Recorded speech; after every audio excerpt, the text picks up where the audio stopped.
আসসালামু আলাইকুম। ওয়েলকাম জানাচ্ছি আমার ভিডিও চ্যানেল আরবি সুইট ড্রিমে।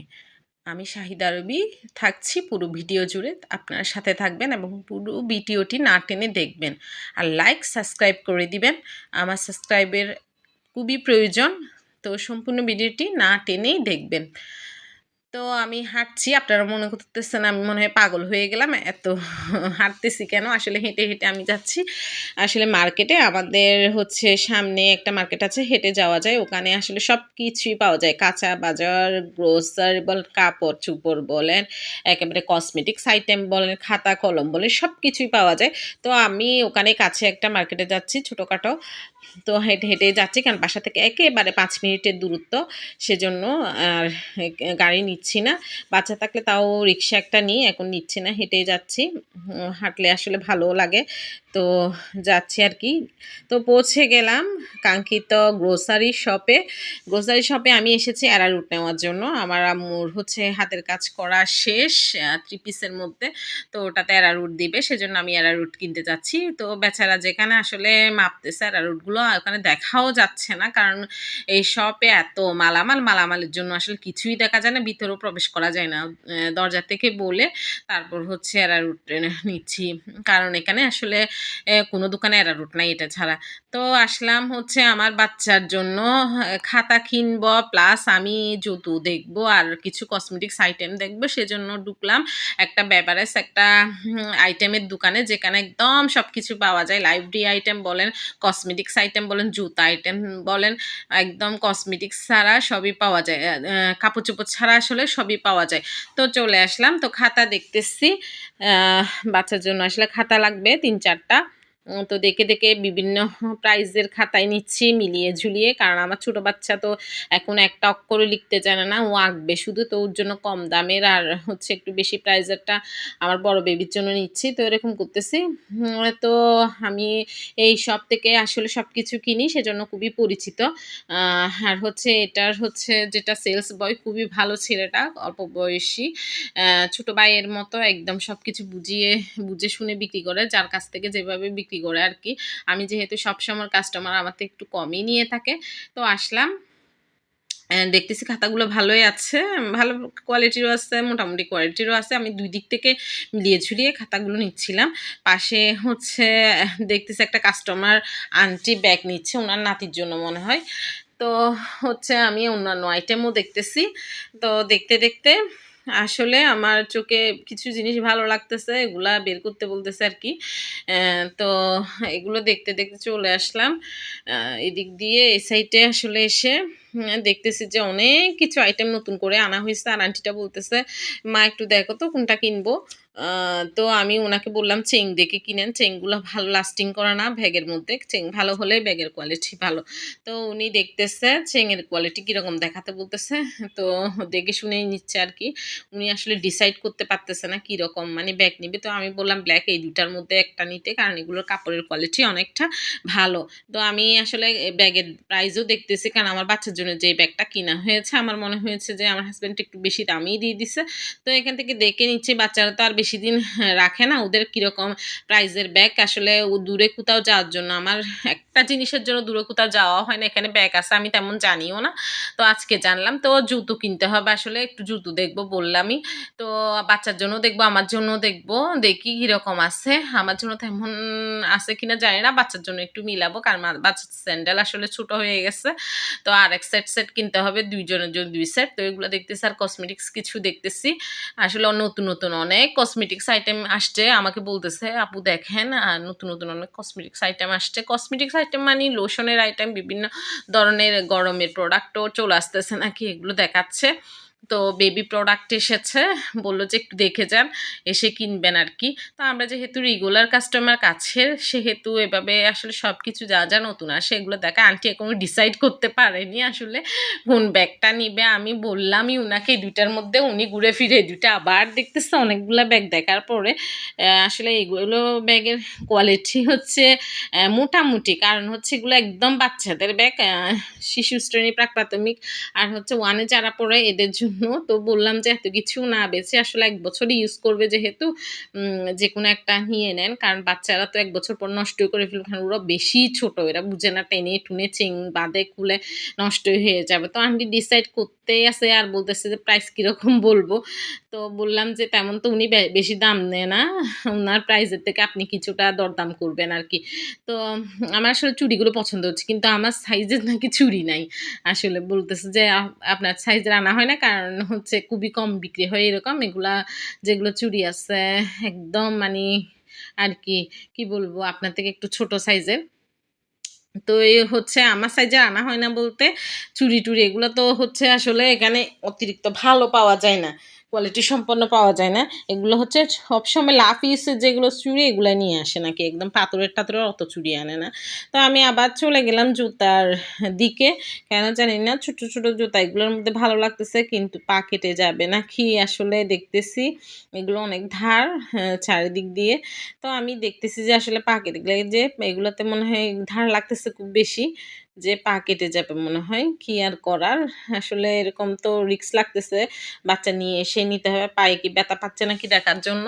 তবুও দেখে যাচ্ছি আরকি। কারণ এই শপের মধ্যে আসলে হয় কি এটা এখানে কাছে হলেও এই শপের মধ্যে কেন জানি না রিজনেবল প্রাইসের সবকিছু।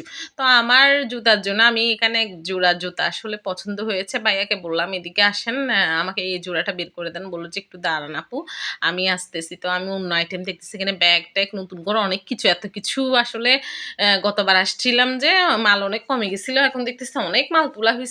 উনিও বলতেছে ব্যাগ-ট্যাগ অনেক কিছু আসছে। দেখেন, ভালো লাগলে নিবেন। আসলে একদম ভালো কোয়ালিটিরও আসছে, নরমাল কোয়ালিটিরও আসছে। ভালোই তো দেখতেছি। আর একটা জিনিস তো আপনাকে বললাম এই শপের মধ্যে আসলে খুবই রিজনেবল প্রাইসে। তো দেখতেছি ব্যাগগুলো আমার অনেক ভালো লাগতেছে। আর বাচ্চাদেরও একদম নরমাল এগুলো নাকি ৳২০০ করে একটা। আমার মতে যে এরকম কিনে দিলে ভালো আসলে ৳২০০ র ব্যাগ। কারণ ছিঁড়েই ফেলবে টাস-টাস এগুলা নিচের মধ্যে প্রাথমিক হচ্ছে নিচে বসে পড়াই কার্পেটের উপরে। তো সেহেতু বাচ্চারা কি হিজি-বিজি করে ফেলে বলার বাহিরে। তো এখন যেহেতু সরকারি স্কুলের মানটা ভালো, সরকারিতে টিকাইতে পারলে তো কেউ আর প্রাইভেটে দিচ্ছে না। তো আমার যেহেতু সরকারিতে টিকে গেছে বাচ্চা প্রাইভেটে দিই নাই।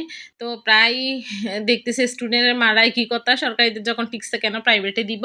তো এই আরকি সরকারিতে তো কম্পিটিশন বেশি। সরকারিতে তো এখন ঢুকানোই যাচ্ছে না বাচ্চা অনেক ইয়ে হয়ে গেছে। তো আমার বাচ্চাকে আমি সরকারিতে যেহেতু দিছি সেহেতু আসলে ব্যাগটা বেশি ভালো কিনে ফেলছে ওর বাবা। আর একটু নরমাল কিনা উচিত ছিল। কারণ ব্যাগটা চেইন-টেইন এগুলো এখনই ছিঁড়ে ফেলতেছে ওর এই অবস্থা। তো আন্টিকে দেখলাম যে এখনো ডিসাইড করেনি। আন্টি মাশাআল্লাহ উনি এই ব্যাগ নিয়ে বসে আছেন। মানে উনার আসলে ধৈর্যের একটা কি বলবো? ধৈর্যের একটা ইয়া লাগে। তো আমিও সাউন্ড দিচ্ছি, আজানও দিয়ে দিচ্ছে। এদিক দিয়ে দুপুর হয়ে যাচ্ছে। কি আর করার? আ তো আমি এখনো দেখেই যাচ্ছি আসলে জুতা। আ তো জুতাগুলো দেখলাম, এগুলো আমার কাছে খুবই ভালো লাগছে। কিন্তু কেমন জানি একটু চিপা হচ্ছে। তো বলল যে, "আরেক সাইজ এনে দেব না থাকলেও আপনি অর্ডার দিয়ে যান।" তো এরকম এক জোড়া জুতার আসলে আমি অর্ডার দিয়ে ফেলেছি। বললাম আরেক সাইজ একটু বড় দেখে আনবে কারণ আমার বেশি চিপ হচ্ছে। পায়ে যেদিক দিয়ে দিলাম এমনি সাইজে কি হলো একটু বেশিই চিপ হচ্ছে। পাটা কেমন জানি চেপে ধরেছে। তো বললাম যে, "এরকমই এক জোড়া আরেক সাইজ বড় দেখে আমার জন্য আনিয়ে রাখবে।" তো সেলস বয়টা বলল যে, "ঠিক আছে আপু আপনি তো রেগুলার কাস্টমার আপনার জন্য থেকে এক সাইজের আনিয়ে রাখবো।" তো এটা তো জুতা দেখাদেখি শেষ আমার। আমি অর্ডার দিয়ে এখন বের হওয়ার পালা। কারণ হচ্ছে বাসায় তাড়াতাড়ি যেতে হবে। অনেক কাজ। আম্মু হচ্ছে অ্যারারুট দিবে। তারপর আমি রান্নাও করে ফেলবো। তো আর কি যেই কথা সেই কাজ। বাসায় চলে আসলাম। দেখতেছি আম্মু হচ্ছে যে আ আ ফ্রন্ট পার্ট আর ব্যাক সাইডটা লাগাচ্ছে কাপড়ের। কারণ একসাথে লাগিয়ে দিলে জোড়া লাগিয়ে হচ্ছে তারপরে মার দিবে। ধুয়ে মার দিবে। সেজন্য এটা জোড়া লাগাচ্ছে। তারপর হাতাগুলো জোড়া লাগিয়েই নাকি তারপর ধুবে। তো আমি আসলে একটু, একটু সেলাই শিখার যেহেতু চেষ্টা করতেছি তো দেখাচ্ছি মেশিনের মধ্যে কিভাবে লাগাচ্ছে। ফ্রন্ট সাইড আর হচ্ছে ব্যাক সাইডটা একসাথে লাগিয়ে এটাকে এভাবে সোজাসুজি একটা সেলাই দিয়ে দিচ্ছে। যাতে করে জোড়া লাগানো থাকে। একসাথে মার দিলে আর এবড়ো-তেবড়ো না হয়। তো আসলে বুদ্ধি খাটিয়েই সেলাই কাজ করতে হয় আরকি। তো এই আমার আম্মুর ড্রেস এটার আসলে সম্পূর্ণ হাতের কাজ আসলে শেষ। অনেক বেশি গর্জিয়াস হাতের কাজ হয়েছে দেখবেন। এই যে আম্মু হচ্ছে ওদিক দিয়ে সেলাই দিয়ে হাতার হচ্ছে লাগাবে আবার হাতা লাগানোর প্রিপারেশন নিচ্ছে। তারপর আরেক সাইড লাগাচ্ছে এটা।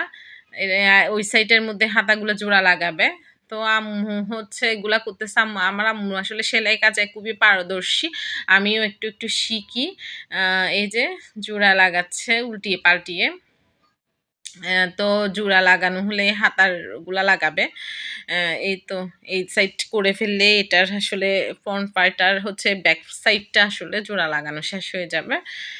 সোজাসুজি সেলাই এটা তেমন একটা এবড়ো তেবড়ো না, এগুলো যে কেউ পারবে।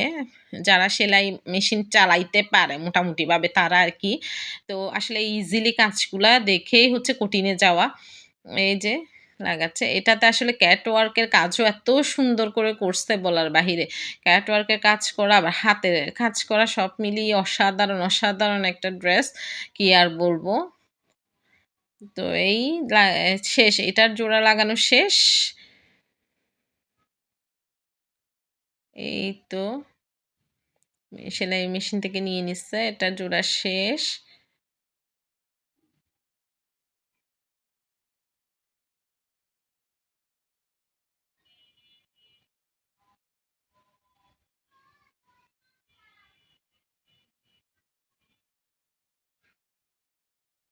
কোন সাইড লাগাবে উল্টিয়ে পাল্টিয়ে লাগাচ্ছে আসলে। এটা হাতা লাগাবে। তারপর এই হাতা লাগানো শেষ করে সম্পূর্ণ তারপর আম্মু কাপড়টা হচ্ছে দেখাচ্ছে। এই যে পুরাপুরি একদম জামা করে ফেলছে। এই তো পুরা ক্যাটওয়ার্কের কাজ সহ সম্পূর্ণ কাজ। এটা হাতা। এটা হাতা। এগুলা হাতা জোড়া লাগাইছে। এগুলা দূরে দেখাচ্ছে। এগুলা হাতা লাগাইছে। এভাবে লম্বাভাবে লাগাইছে। হাতা একদম ড্রেসের এটা হচ্ছে পাঁচ। পিছন সাইডটা আর হচ্ছে নেটের হাতা। এটা হাতার জোড়া। দেখেন। তো চলে আসলাম। হচ্ছে ফিটকিরি দিচ্ছে আম্মু পানির মধ্যে। এরপর দিবে হচ্ছে ওয়াশিং পাউডার। ওয়াশিং পাউডার আপনারা যেটা ইউজ করেন সেটা পাউডার দিয়ে গুলিয়ে নিবে। গুলিয়ে দিয়ে ভিজতে দিবে। ভিজতে দেওয়ার পরে হচ্ছে আপনার ধুয়ে ভালো করে ধুয়ে অ্যারারুটটা লাগিয়ে শুকাতে দিবে। এই যে ওয়াশিং পাউডারটা ভালো করে গুলিয়ে নিতে হবে যাতে পাউডারটা গুঁড়ি গুঁড়ি থেকে গেলে আবার ওটা কাপড়ের মধ্যে লেগে যাবে। যেহেতু নিউ কাপড় এটা সেলসের কাপড়। তো বিক্রির কাপড়গুলো আসলে অনেক স্মার্টলি করতে হয় কাজ যাতে কোনো কোথাও রিজেক্ট না থাকে এই আর কি। এই যে বিচতে দিচ্ছে। এই তো বিচতে দিচ্ছে। ভালো করে ময়লা ছেড়ে দিলে ধুয়ে এই যে শেষ অ্যারারুট দেওয়া সব কাজ শেষ করে অ্যারারুট দিয়ে শুকাতে দিচ্ছে। এই যে ক্যাটওয়ার্কের কাজ আর অনেক গর্জিয়াস হাতের কাজ। সিম্পল ফুড দিয়ে অনেক গর্জিয়াস করে হাতের কাজটা করছে। আর ক্যাটওয়ার্কের কাজটা তো অসাধারণ, অসাধারণ। আর একটা পিওর সুতির ড্রেস। পিওর সুতির ড্রেস এত সুন্দর কাজ করা। এই যে কাছ থেকে দেখেন অসাধারণ কাজটা হইছে, অসাধারণ। এটা একেবারে ফুটে উঠেছে, এখনো শুকায়নি অথচ কিন্তু কত সুন্দর লাগতেছে। এটা শুকানোর পর আয়রন করার পর কেমন লাগবে শুধু আল্লাহ পাক জানে। এত সুন্দর মাশাআল্লাহ, মাশাআল্লাহ এত সুন্দর। তো চলে এলাম রান্নাঘরে, চটপট রান্না করে ফেলবো। দুপুর হয়ে গেছে ১:৩০টার উপরে। আমি খুব তাড়াতাড়ি করে রান্না বসিয়ে দিচ্ছি কারণ সবজি রান্না করা আছে। এখন শাক আর মাংসগুলো বসিয়ে দিব খুব তাড়াতাড়ি করে। আসলে বাজার থেকে আসার সময় আমি শাক নিয়ে এসেছি এক বোদা। তো শাকগুলা কেটে কুটে নিয়ে এখন রান্না করতেছি। শাকটা বসিয়ে দিচ্ছি। এটা লাল শাক। এই যে শাকটা বসানো হয়ে গেলে আমি হচ্ছে মাংস পাশের চুলায় বসিয়ে দেব। তো খুব তাড়াতাড়ি করে রান্না করতেছি আর কি। যা হয় তাড়াহুড়োর কাজ সেভাবে করে ফেলতেছি। এত কিছু আর গুছিয়ে করতেছি না কারণ আজকে অনেক লেট হয়ে গেছে। বাচ্চারাও গোসল টোসল করে খাওয়া দাওয়া করবে। তো খুব তাড়াতাড়ি করে করা হচ্ছে। তো আমি মাংসের জন্য চুলায় পাতিল বসিয়ে দিয়ে সব কিছু দিচ্ছি। এখন পেঁয়াজ রসুনগুলো ব্রাউন করে আজকে বাটা কিছু দিচ্ছি না কারণ তাড়াতাড়ি যেহেতু সেহেতু। আর হচ্ছে টমেটো কুচি দিচ্ছি একটু। সসের বদলে টমেটোটা আমি সবসময় ইউজ করি যে কোনো খাবারে। শাকগুলো নেড়ে দিচ্ছি। শাকগুলো হয়ে এসেছে কারণ শাক দেওয়া মাত্রই আসলে হয়ে যায়। তো আলু মাংস এগুলো দিয়ে দিচ্ছি। আসলে রান্না বান্না এটা প্রতিনিয়ত আসলে দৈনন্দিন কাজের একটা অংশ। সবসময় রান্না বান্না এটা মেয়েদের করতেই হবে। শত কাজ সারাদিন করেন, এই রান্নার কাজটা ডেইলি আপনার রুটিন মাফিক থাকবে সেটা থাকবে না এমন হয় না। তো সব মেয়েরা যে আসলে এই রান্নার বিরক্তিটা থাকে যতই জব করুক অফিস করুক আবার বাসার কাজ বাহিরের কাজ যতই করুক এই রান্নার কাজটা অবশেষে বাঙালি মেয়েদেরই বাসায় এসে করতে হয়। এটার দায়িত্ব আসলে ছেলেরা মুঠেও নেয় না।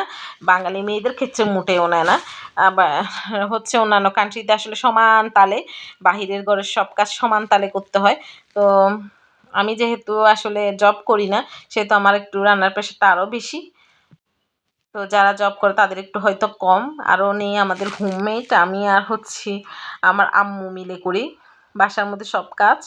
তো একটু তাড়াহুড়া হয়ে যায়, বাচ্চা 2টা সামলানো আবার কাজ করা, এই আর কি। নেড়ে ছেড়ে দিচ্ছি। কষানো হয়ে গেলে বাদ বাকি পানি টানি সব কিছু অ্যাড করে দেব।